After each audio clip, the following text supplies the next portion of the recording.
Hello everyone, welcome to my channel CTET and KVS classes. Myself मौसमी। तो चलिए बिना टाइम बर्बाद किए आज की जो क्लास है उसे शुरू करते हैं।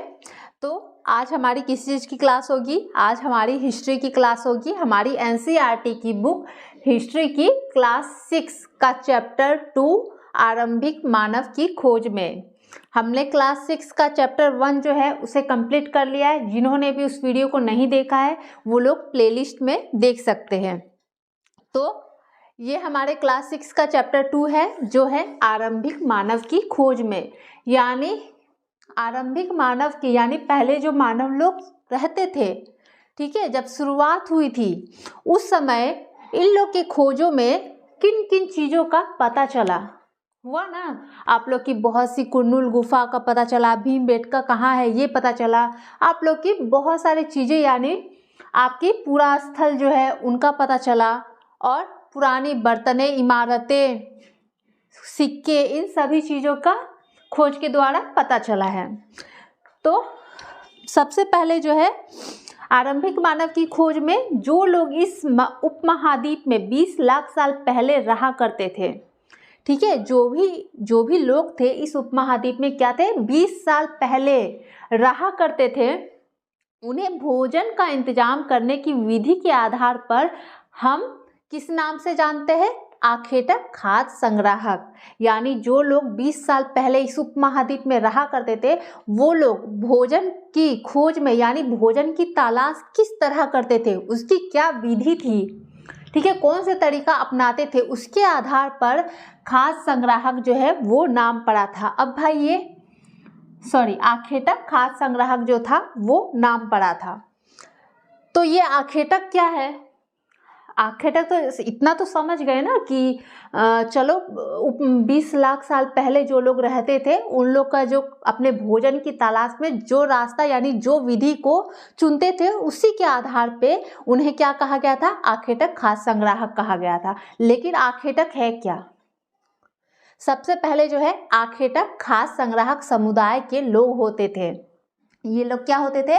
एक समुदाय के लोग होते थे। खाद्य संग्राहक समुदाय के क्या होते थे? लोग होते थे, जो लोग अपने भोजन के लिए जिस भी सामग्री हो, फल हो या फिर पौधे की पत्तियां हो या फिर आपका जानवर हो, जिनका भी वो लोग शिकार करते थे उसे खाद्य के रूप में यानी जो उनके भोजन होते थे उनका संग्राहक करते थे। वो समुदाय के लोग यानी इकट्ठा करते थे, ठीक है, वो होते थे आखेटक। ये लोग क्या करते थे?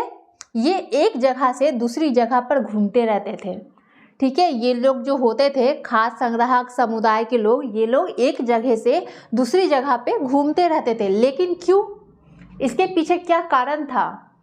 कोई ऐसे तो नहीं घूमेगा ना, शौक से तो नहीं घूमेगा कि चलो मेरा शौक है तो हमेशा हम घूम रहे हैं, नहीं, उसके पीछे कोई कारण हो सकते हैं। तो वो कारण क्या था? वो कारण ये था कि अगर वह एक ही जगह पर ज़्यादा दिनों तक रहते तो आसपास के पौधे, फल, जानवर को खाकर समाप्त कर देते, ठीक है। अगर वो लोग एक ही जगह पे वो लोग हमेशा टिक जाते तो वो लोग के लिए खाने के लिए क्या था? फल था, पेड़ पौधे से उन्हें फल मिलता था, फूल था, पत्ती थी या फिर आपके जानवर थे, उन लोग को खाते थे। अगर वो लोग एक ही जगह बस जाए और उन्हीं चीज़ों को बार बार खाते रहे, जानवरों का शिकार करते रहे, तो एक समय ऐसा भी आएगा कि ना तो जानवर रहेंगे, ना तो उनके लिए फल बचेगा, ना ही पेड़ पौधे बचेंगे, ठीक है। यही कारण था कि वो लोग जो है क्या करते थे? भोजन की तलाश में दूसरी जगह उन्हें जाना पड़ता था। यानी यही एक कारण था जिसके कारण वो लोग एक स्थान से दूसरे स्थान जाते थे। क्यों? क्योंकि अगर वो लोग शिकार करते रहे इसी तरह फल फ्रूट्स खाते रहे या फिर आप लोग के पौधे जो है वो क्या करे? खाते रहे, चिड़िया पकड़ के शिकार करे या मछली पकड़े, तो क्या होगा? एक समय आएगा कि खत्म हो जाएगा, सभी जानवर खत्म हो जाएंगे, पेड़ पौधे खत्म हो जाएंगे, उनके पास खाने के लिए, भोजन के लिए कुछ भी नहीं बचेगा। इसलिए वो एक जगह से दूसरी जगह पे घूमते रहते थे अपने भोजन के लिए। क्लियर है यहाँ तक?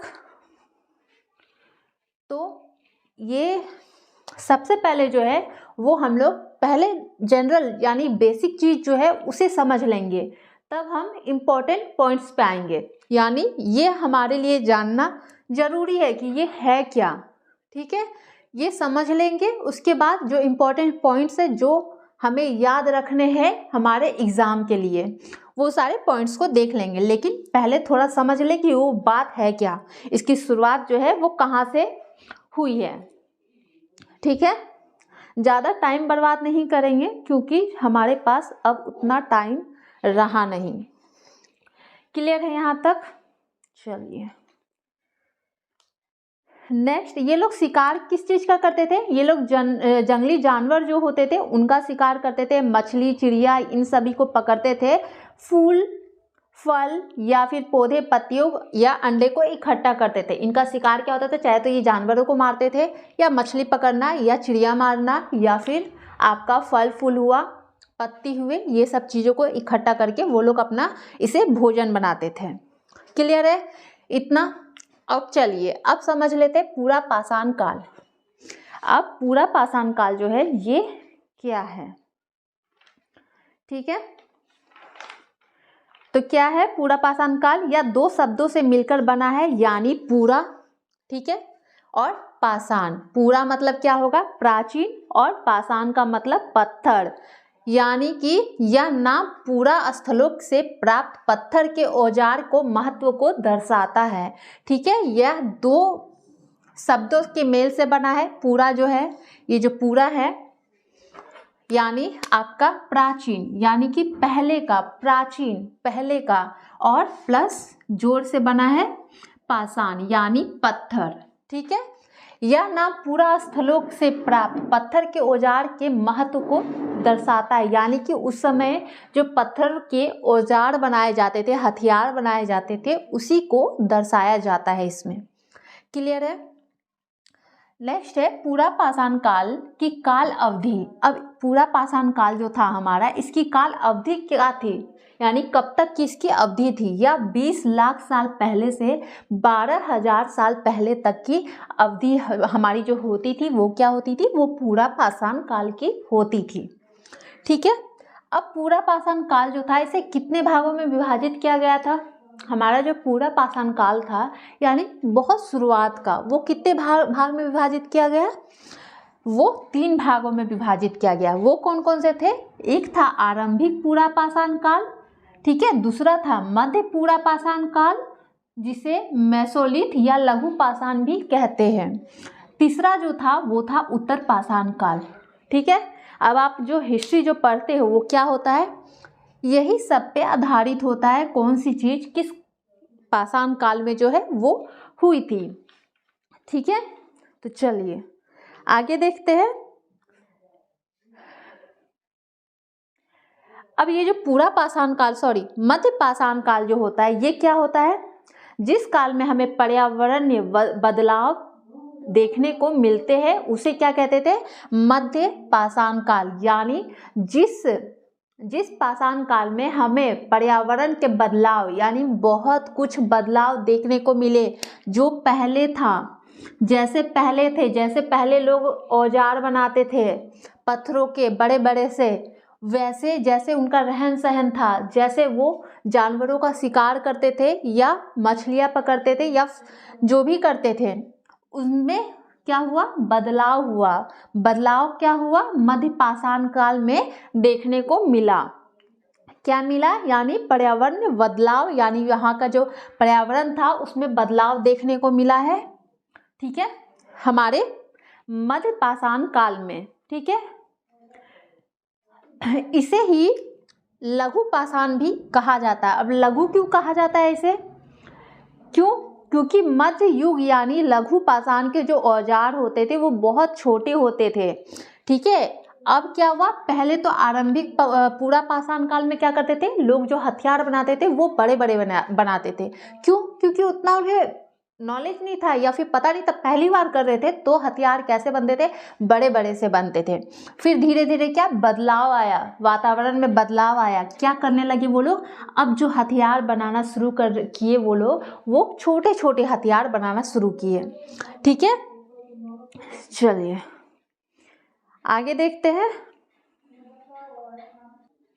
चलिए तो पुरा स्थल, अब हम देखते हैं पुरा स्थल किसे कहते हैं, यानी पुरा स्थल क्या है। पुरा स्थल उस स्थान को कहते हैं जहां औजार, बर्तन और इमारतों के अवशेष मिलते हैं, यानी जहां से आपको औजारों के या फिर बर्तनों के जो पहले उपयोग में लाए जाते थे, ठीक है, जो चीज़ पहले उपयोग में लाए जाते थे, जैसे आपके औजार हुए, बर्तन हुए, इमारतों के अवशेष हुए, ठीक है, ये सब जिस जगह पे मिलते थे उसे पुरा स्थल कहा जाता था।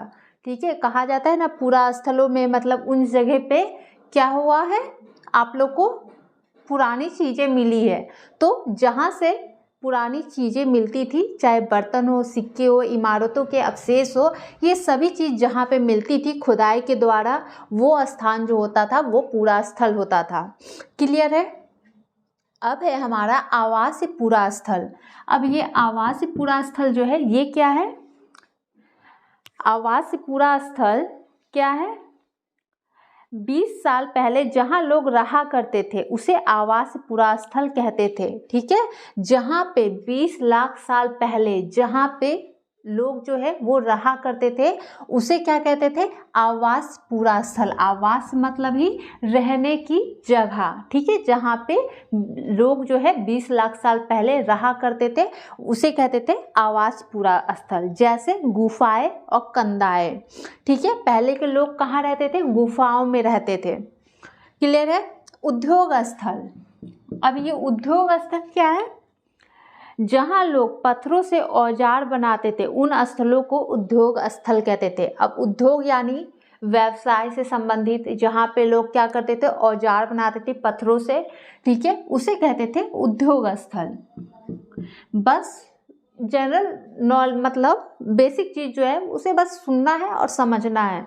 ठीक है, ये सब चीज़ जानना जरूरी है। ठीक है, आप लोग के लिए हेल्प करेगी आपके एग्ज़ाम में, क्योंकि हमें पूरा स्थलों के बारे में पता होना चाहिए कब कैसे क्या हुआ था। ठीक है, आवास और उद्योग स्थल, अब ये क्या है, कभी कभी लोग उद्योग स्थलों पर कुछ ज़्यादा समय तक रहा करते थे, ऐसे स्थलों को आवास उद्योग स्थल कहा जाता है। यानी आवास यानी रहना भी और उद्योग यानी व्यवसाय भी। जब लोग जो है व्यावसायिक जगहों पे यानी अपने जो काम करते थे, जो औजार बनाते थे, उस जगहों पे ज़्यादा समय बिताते थे, ज़्यादातर वो लोग वहीं पे रहते थे, तब उसे क्या कहा जाता था, आवास और उद्योग स्थल। क्लियर है, बस सुनना है और समझना है। ठीक है, जो इम्पोर्टेंट लगा उसे ही नोट करना है, यानी कि उसे ही लिखना है, उसी पॉइंट को और दिमाग में सेट करना है। क्लियर। चलिए, अब औजार, पाषाण औजारों का निर्माण कैसे किया जाता था।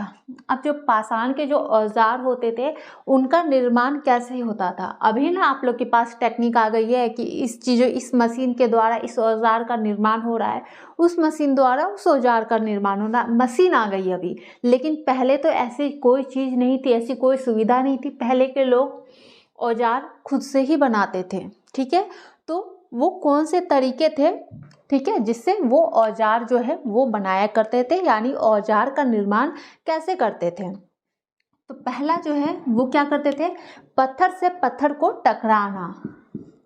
यानी पता है पत्थर से पत्थर टकराने पे आग का भी निर्माण हुआ था। यानी पहले को लोगों को पता चला आग जो होती क्या है, ठीक है, वो पत्थर से पत्थर जब टकराया गया उस समय हुआ था। ठीक है, उसके बाद ही ना वो लोग आग पे खाना पकाना शुरू किए। ऐसे पहले क्या करते थे, कच्चा खाते थे वो लोग।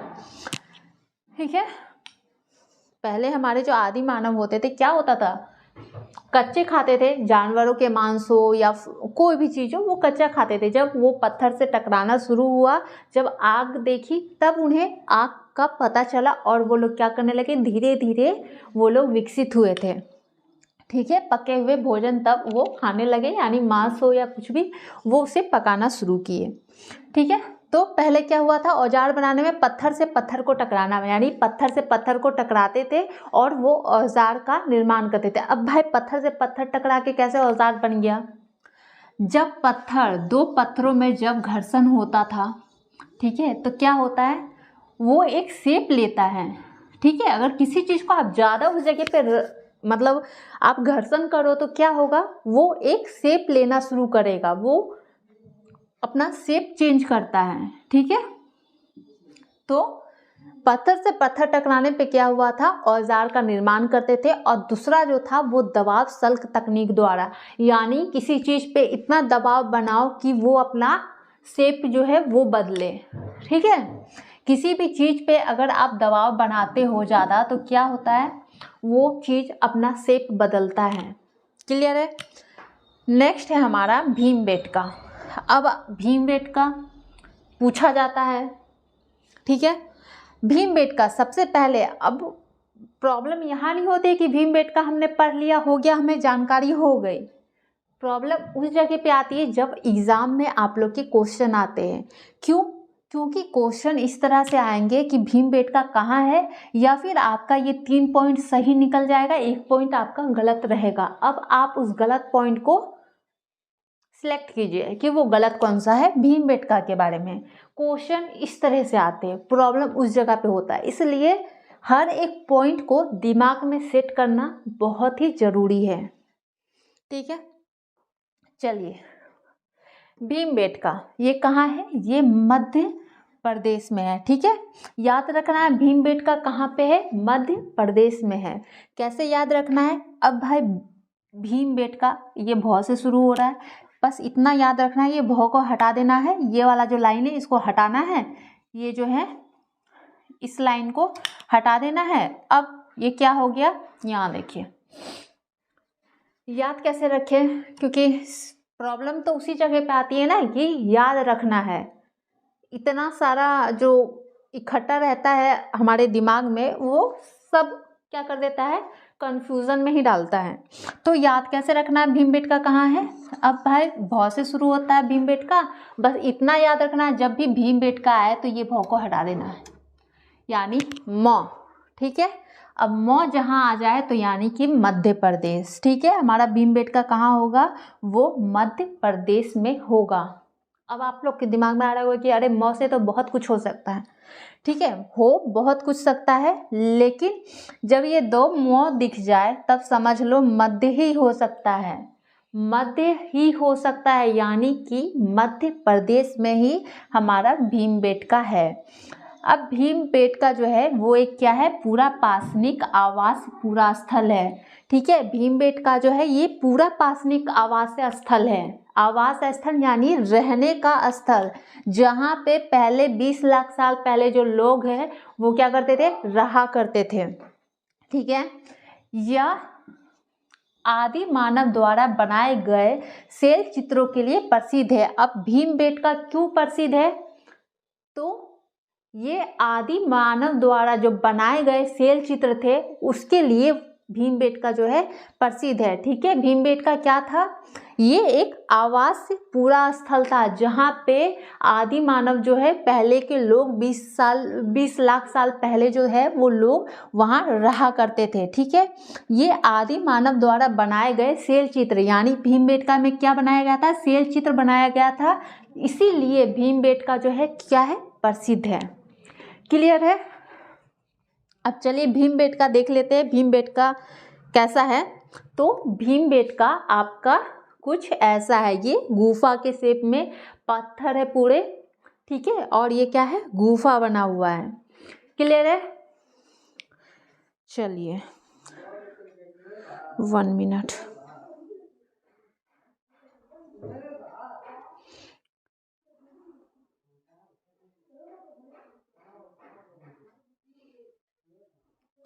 चलिए क्या हो गया, अब भीमबेटका कहाँ है आपका। चलिए अब शैल चित्र भी हम देख लेते हैं कि शैल चित्र कैसा है। ठीक है, शैल चित्र था क्या, जो गुफा में बनाए जाते थे। जैसे इस तरह के कुछ पेंटिंग आपके गुफा में क्या होते थे, देखने को मिलते थे। ठीक है, वो चित्र जो बनाया जाता था गुफा में। क्लियर है। चलिए इतना ही काफ़ी है आप लोग के समझने के लिए। ठीक है। ठीक है, चलिए एक बार फिर से समझते हैं। भीमबेटका कहाँ है? भीमबेटका यानी भौ का ये काट देना है, यानी मौ से शुरू होने वाला है, मौ और फिर मोही आता है, यानी मध्य प्रदेश में हमारा भीमबेटका है। ये क्या है? ये पाषाणिक आवास पूरा स्थल है। ठीक है, यानी आदि मानव पहले कहाँ रहा करते थे? आपके भीमबेटका में रहा करते थे। अब यह भीमबेटका प्रसिद्ध क्यों है? क्योंकि यहाँ आदि मानव द्वारा बनाए गए शैल चित्रों के लिए यह प्रसिद्ध है। इसमें क्या होता था, जब वो भीमबेटका यानी एक गुफा समझ लीजिए, ठीक है, वो क्या करते थे, ये आवास पूरा स्थल था उनका, हमारे आदि मानव का। ठीक है, और ये क्यों प्रसिद्ध हो गया? क्योंकि इसमें जो है इसी गुफा में चित्र बनाए जाते थे, शैल चित्र जो है वो बनाए जाते थे, यानी पत्थरों पे ही वो पेंटिंग एक बनाते थे। ठीक है, इसलिए ये भीमबेटका जो है हमारा प्रसिद्ध है। क्लियर है? चलिए आगे देखते हैं। चलिए, कुरनूल गुफा। ठीक है, कुरनूल गुफा। अब ये क्या है? कुरनूल की गुफा है कहाँ? तो ये आपकी आंध्र प्रदेश। ठीक है, कुरनूल की गुफा कहाँ है? आंध्र प्रदेश में है। क्लियर? चलिए, ये कहाँ है? आंध्र प्रदेश में कुरनूल की गुफा है। कौन से जिले में? कुरनूल जिले में।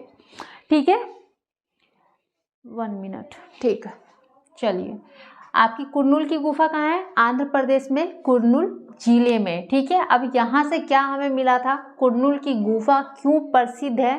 क्योंकि यहाँ से हमें क्या मिला था? यहाँ से हमें राख के अवशेष मिले थे। ठीक है, कुरनूल गुफा से हमें राख के अवशेष मिले थे। अब जब राख के अवशेष देखने को मिलते हैं तो क्या एक आइडिया लगा सकते हैं, जब यहाँ राख है तो यानी कि आग भी होगा। आग था तभी तो राख हुआ है। ठीक है, जहाँ आग वहाँ पे ही राख होगा। क्लियर है?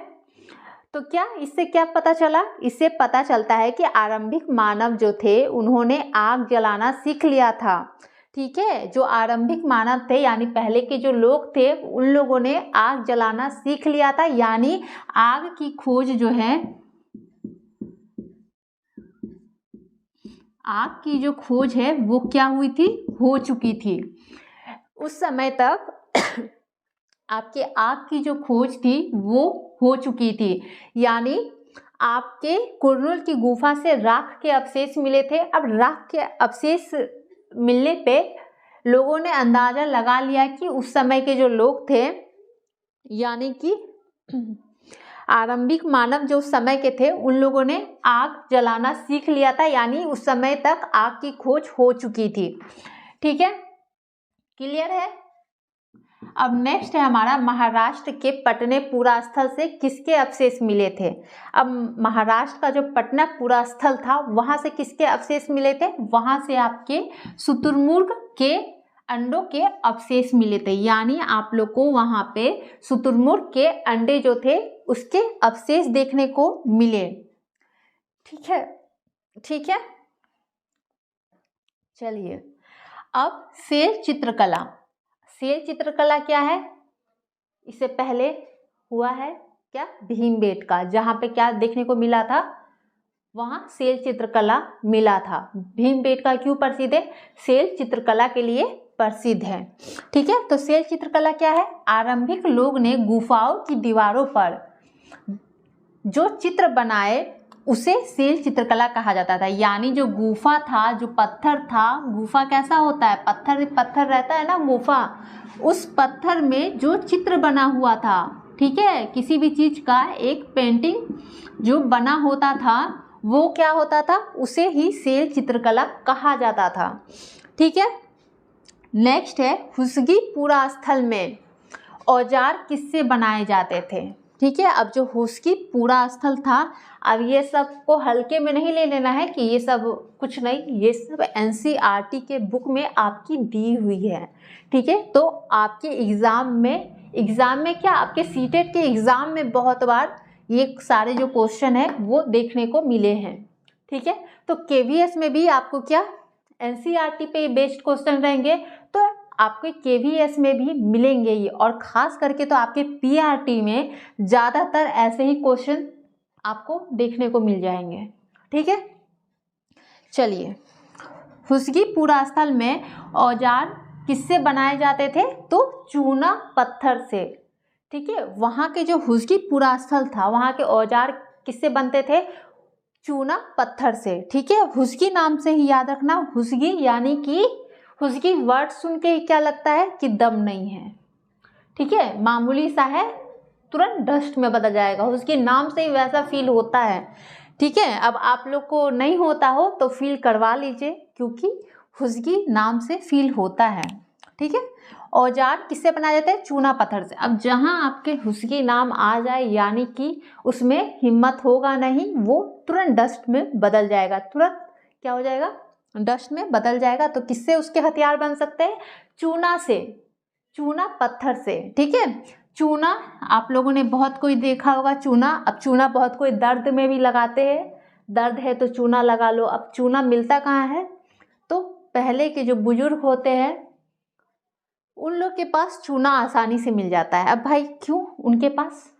क्योंकि वो लोग खाते हैं ना, उंगलियां चलाते हैं, खाते हैं, तो उन लोग के पास आसानी से आपका चूना मिल जाता है। तो किससे बनते हैं हथियार? चूना पत्थर से। हुसकी के औजार किससे बनाए जाते हैं? चूना पत्थर से। यानी हुसकी में दम नहीं है, तुरंत डस्ट हो जाना है, यानी वो किससे बन सकता है? चूना से ही बन सकता है, चूना पत्थर से। ठीक है, अब नेक्स्ट है भीमबेटका, हुसकी और कुरनुल गुफा का संबंध किससे था? वो पूरा पाषाणिक पूरा स्थल से था। ये याद रखना है, भीमबेटका। ठीक है, जो हमारे चित्र, शैल चित्र के लिए प्रसिद्ध है। हुसकी जो हमारे औजार जो है चूना पत्थर के औजार के लिए प्रसिद्ध है। कुरनुल की गुफा जहाँ से हमें राख के अवशेष मिले थे। ये सबका संबंध किससे है? पूरा पाषाणिक पूरा स्थल। ठीक है, पूरा पाषाणिक पूरा स्थल से इन सभी का संबंध है। अब आप लोग को जो NCERT जो बुक है पढ़ने की जरूरत नहीं है, आप लोग टाइम वेस्ट ना करें, NCERT की बुक लेके बैठ जाए, पढ़ना शुरू कर दे। जितना भी क्लास में हो रहा है वो आप लोग के लिए इनफ है, यानी काफ़ी है। ठीक है, आप लोग के KVS के एग्ज़ाम के लिए काफ़ी है।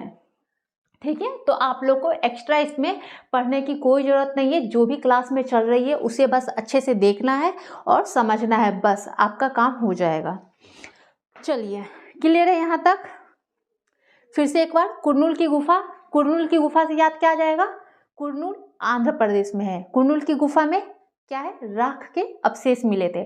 क्लास में ही रिपीट करते करते दिमाग में सेट कर जाना है। ठीक है, आंध्र प्रदेश में था कुरनुल, आंध्र प्रदेश में था। कहाँ से क्या मिले थे? वहाँ पे राख के अवशेष मिले थे, यानी राख के अवशेष मिले, यानी आरंभिक मानव ने आग की खोज कर ली थी। ठीक है, अब क्या हुआ? महाराष्ट्र पटनेपुरा स्थल। अब महाराष्ट्र के पटने, ठीक है, जहां आपका महाराष्ट्र का पटने आ गया, पटना यानी शुतुरमुर्ग के अंडे के अवशेष वहां पे मिले। ठीक है, महाराष्ट्र के पटनेपुरा स्थल से क्या मिले हैं? शुतुरमुर्ग के अंडे के अवशेष मिले हैं। नेक्स्ट है आपका शैल चित्रकला। ये तो आराम से समझ जाएंगे। आरंभिक लोग गुफा पे जो दीवारों पे जो चित्र बनाते थे वो क्या होता था? शैल चित्रकला। ये कहाँ के लिए? भीमबेटका क्यों प्रसिद्ध है? ये शैल चित्रकला के लिए है। अब हुसकीपुरा स्थल, हुसकी मतलब डस्ट, यानी ताकत उसमें नहीं होगी। याद करना है किसी चीज़ से रिलेट करके, क्योंकि बिना हमें सेट करना है, बस दिमाग में सेट हो जाए किसी भी तरीके से। ठीक है, क्योंकि रटना हमारे एग्ज़ाम में काम नहीं आता है, बस किसी चीज़ से उसे कनेक्ट करो और दिमाग में सेट रखो, यही काम में आता है एग्ज़ाम में। तो हुसकीपुरा स्थल के औजार कैसे बनाए जाते हैं? हुसकी यानी कि दम नहीं है, ताकत नहीं है, तुरंत डस्ट हो जाना है, यानी चूना पत्थर। ठीक है, अब जो है हमारा पूरा पाषाणिक पूरा स्थल कौन कौन सा है? पूरा पाषाणिक पूरा स्थल एक हमारा क्या होगा? भीमबेटका होगा, दूसरा क्या होगा? कुरनुल का गुफा होगा, तीसरा क्या होगा? हमारा हुसकी होगा। क्लियर है? चलिए आगे देखते हैं। चलिए नेक्स्ट देखते हैं बुज्रहोम। बुज्रहोम, मेहरगढ़, चिरांद, दाओजली, हेडिंग, कोलिड हवा, महागठा, हुल्लर और पयमपल्ली स्थल का संबंध किससे है? ये नवपाषाणिक पूरा स्थल से है, यानी कि नया जो नवपाषाणिक पूरा स्थल था इसका संबंध उससे है। बुज्रहोम कहाँ पे है आपका? आपका जो बुजरोहम है वो आधुनिक कश्मीर में है। यहाँ से क्या मिले थे? हड्डियों के औजार मिले थे, बर्तन मिले थे। ठीक है, हमारा जो बुजरोहम है यहाँ से क्या मिला था? हमें विशिष्ट औजार देखने को मिला था। किसका? हड्डियों का विशिष्ट औजार देखने को मिला। ठीक है, और बर्तन, पशुओं के कंगाल, ये सारे चीज़ जो है वो हमें बुजरोहम से देखने को मिले हैं। ये कहाँ पे है? ये आधुनिक कश्मीर में है। अब मेहरगढ़ से हमें क्या देखने को मिला था? यहाँ की खुदाई से हमें जानवरों की हड्डियाँ मिली थी। ठीक है, जानवरों की हड्डियाँ मिली थी। आयताकार घरों के जो है वो अवशेष मिले थे। हमें कहाँ से? मेहरगढ़ से मिले थे। साथ ही यहाँ पे एक और आप लोगों ने पढ़ा होगा, कब्रों में, एक कब्र में मृतक के साथ एक बकरी को भी दफनाया गया था। मेहरगढ़ से ही हमें क्या मिला था? एक मृतक के साथ एक बकरी को भी दफनाया गया था। ठीक है, चिरांद जो है हमारा, ये क्या है? यहाँ पॉलिशदार पत्थर, कुल्हाड़ी, हथौड़े के साथ हड्डी और सींग के बने उपकरण मिले थे। ठीक है, सींग के बने उपकरण और हथियार।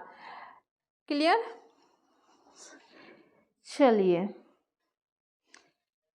1 मिनट। हाँ, द ओजली हेडिंग से आपको क्या मिला था? यहाँ जो है क्या हुआ था? जेटाइट पत्थर मिले थे। जेटाइट पत्थर, ये जो है जेटाइट पत्थर,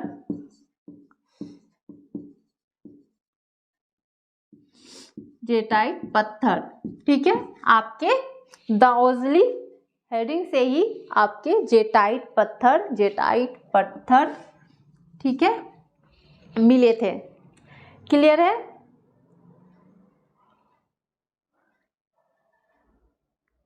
ठीक है, इसके अतिरिक्त क्या मिला था? पूरा स्थल से काष्टाश्म यानी कि अति प्राचीन लकड़ी, ठीक है, जो सख्त होकर पत्थर बन गया था। यहाँ से आपके एक ऐसी लकड़ी मिली, इतनी प्राचीन लकड़ी जो कठोर होके पत्थर बन गई थी। ठीक है, जिसे क्या कहते थे? काष्ठाश्रय।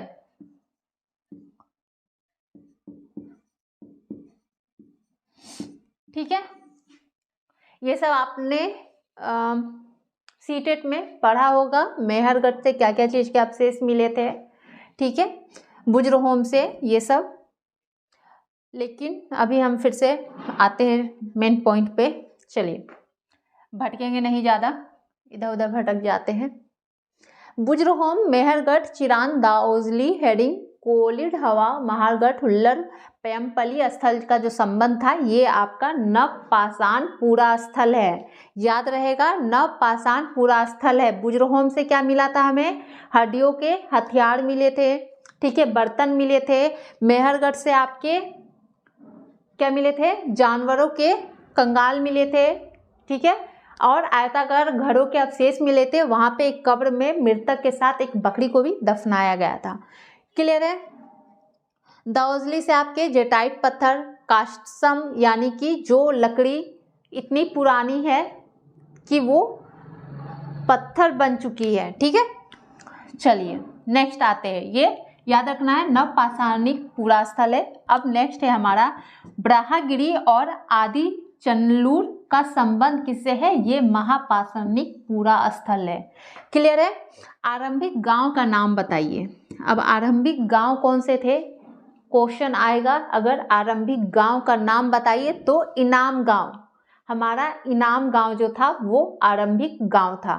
ठीक है, इनाम गांव यानी जिन्होंने इनाम जीता वही आरंभिक गांव है। ठीक है, इनाम गांव। नेक्स्ट है मुंबई और कोलकाता किस प्रकार के नगर है? ये आधुनिक नगर है, यानी अभी के जो नगर है ये आधुनिक है हमारे। ठीक है, मुंबई कोलकाता क्या हो गए? आधुनिक नगर हो गए। तो क्लियर है यहाँ तक? आरंभिक गांव का नाम इनाम गांव आरंभिक गांव है। जो इनाम जीतेगा वही यानी आरंभ किया था। ठीक है, तो यहाँ तक क्लियर है। आपकी क्लास 6 की चैप्टर 2 कंप्लीट। ठीक है, ऐसे ही हर एक क्लास में एक एक चैप्टर को हम क्या करेंगे? कंप्लीट करते जाएंगे। ठीक है, एक क्लास में एक चैप्टर हमारा कंप्लीट हो जाना चाहिए।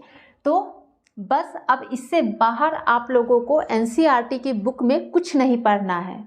जितना भी इस क्लास में हो रहा है वो आपके केवीएस के एग्ज़ाम के लिए काफ़ी है, इनफ है। अब इससे बाहर कुछ नहीं, ठीक है। तो बुक को देखने में टाइम वेस्ट ना करें, जो हो रहा है उतना सुने समझे, क्लास में ही, क्लास चलते समय ही दिमाग में सेट करने की कोशिश करें, ठीक है। हर चीज़ को किसी ना किसी चीज़ से रिलेट करने की कोशिश करें, कनेक्ट करने का कोशिश करें, ताकि क्या हो, आपके दिमाग में सेट हो जाए, ठीक है। तब आज के लिए इतना ही। आज हमने क्या पढ़ा था? हमने पढ़ा था, क्या क्या पढ़ा था?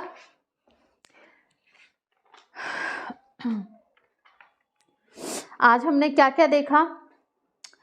सबसे पहला भीमबेटका जो है क्यों प्रसिद्ध था? ये मध्य प्रदेश में है। भीमबेटका मध्य प्रदेश क्यों प्रसिद्ध है? शैल चित्रकला के लिए। शैल चित्रकला, वहाँ के जो आदि मानव जो लोग रहते थे वो लोग क्या करते थे, उस गुफा में पेंटिंग बनाते थे, वो शैल चित्रकला होता था, ठीक है।